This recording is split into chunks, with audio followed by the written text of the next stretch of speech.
तीन मांत्रिक पार्ट 12 ए। जीवदत्त और लक्षदत्त ने लालचावश धन की थैली को तुरंत खोलकर देखा। उसमें बहुत मूल्य हीरे जवाहिरात देखकर ये हैरान रह गए।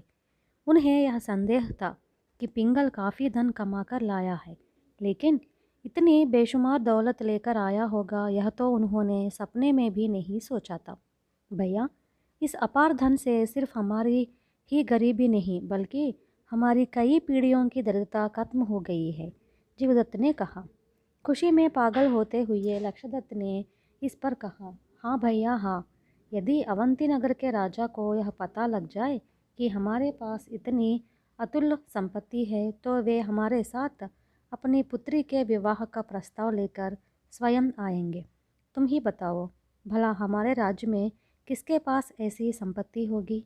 आखिर राजा निर्धन व्यक्तियों के साथ अपनी बेटी का विवाह नहीं करेंगे ना? अपने बेटों की इस तरह की बातचीत सुनकर उनकी माँ का दिल भर आया। वह भूल गई कि कुछ देर पहले ही उन्हीं बेटों ने उसे अपमानित किया और मार पीट रहा था। उसने वात्सल्य भाव से अपने बेटों से कहा, बेटे, यह तो बहुत अच्छी बात है। अब तुम पहले की तरह बुरी आदतों में धन नष्ट न करो और विवाह करके आराम से गृहस्थ जीवन बिताओ। तुम्हारे पिता का नाम रोशन करो। हमने आज तक जो कष्ट भोगे वे तुम्हारी संतान को भविष्य में भोगने की आवश्यकता नहीं। इस धन से न केवल तुम लोग सुखपूर्वक अपने दिन बिताओगे बल्कि तुम्हारे परिवार भी कई पीढ़ियों तक घर बैठे आराम से अपने जीवन बिता सकते हैं। इससे बढ़कर अपनी संतान से माता पिता और क्या चाहेंगे। मैं भी तुम लोगों की सेवा में अपनी शेष जिंदगी गुजार दूंगी। अपनी माँ के मुंह से ऐसी बातें सुनकर दोनों बेटे उसे फिर डांटते हुए बोले, हम चाहे तो शादी करें या बैरागी की तरह रहे, इससे तुम्हें क्या लेना देना? तुम्हें हमसे तो कोई प्यार है नहीं। तुम्हारे लिए पिंगल ही सब कुछ है ना।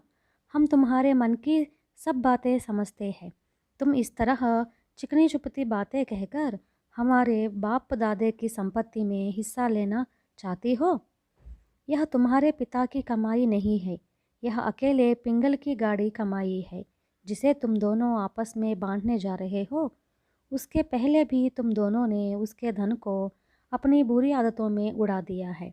मैं सिर्फ इतना ही चाहती हूँ कि तुम लोग वह जादू की थैली मुझे दे दो।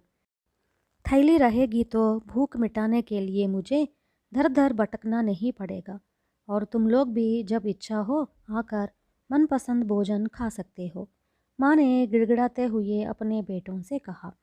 इस पर जीवदत्त ने माँ को झड़पते हुए कहा, चाहे तुम भीख मांगो या भूखी मर जाओ, हमें इससे क्या मतलब है। तुम तो अब हम लोगों की माँ न रही। लक्षदत्त ने भी उसकी हाँ में हाँ मिलाते हुए कहा, बिल्कुल ठीक कहते हो भैया। हमारे पिता की संपत्ति को छिपाकर अपने छोटे बेटे को देने वाली भला हम सबकी माँ कैसे हो सकती है।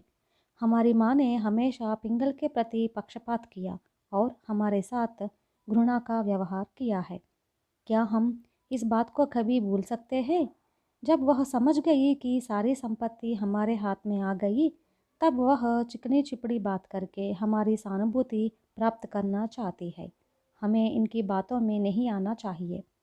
माँ ने सोचा कि इन मूर्ख और दुष्ट बेटों के साथ सिर फोड़ने का कोई लाभ नहीं, इसलिए वह हताश होकर दीवार के साथ लुढ़क गई।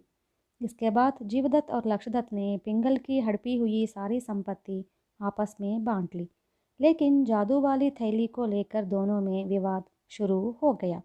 दोनों ही उस थैली को हथियाना चाहते थे। विवाद बढ़ते बढ़ते आखिर झगड़े में बदल गया। झगड़ा भी इस हद तक बढ़ गया कि दोनों एक दूसरों की हत्या करने को उतारू हो गए।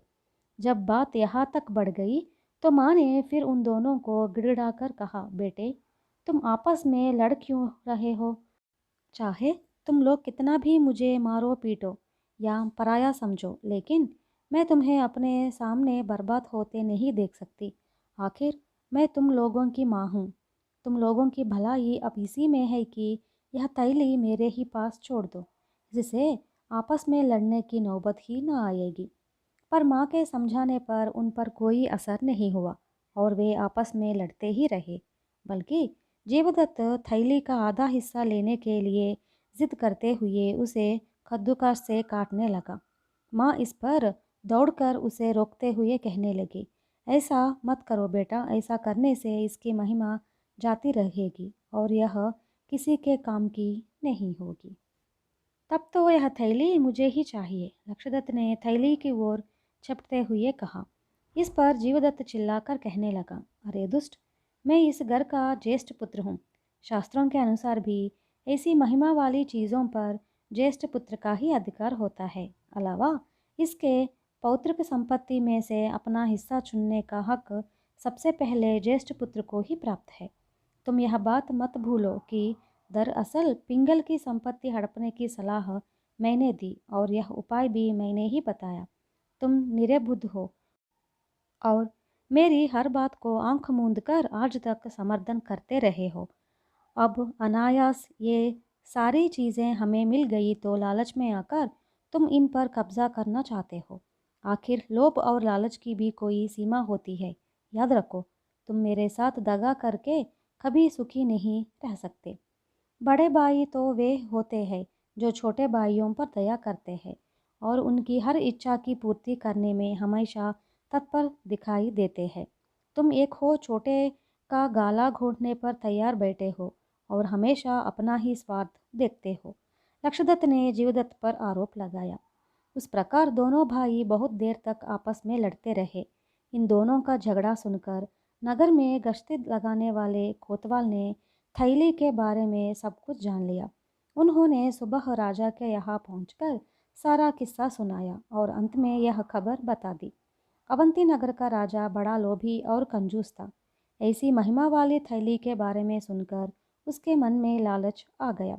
उसने तुरंत दंडनाथ को बुलवाकर उन दोनों भाइयों तथा उनके मकान की सारी चीज़ों को अपने दरबार में पहुंचाने का आदेश दिया।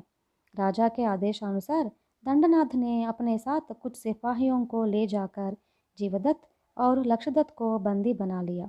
इसके बाद सारे घर की तलाशी लेकर सारा धन और जादू वाली थैली को भी अपने कब्जे में कर लिया तथा उन्हें राज दरबार में पहुंचा दिया।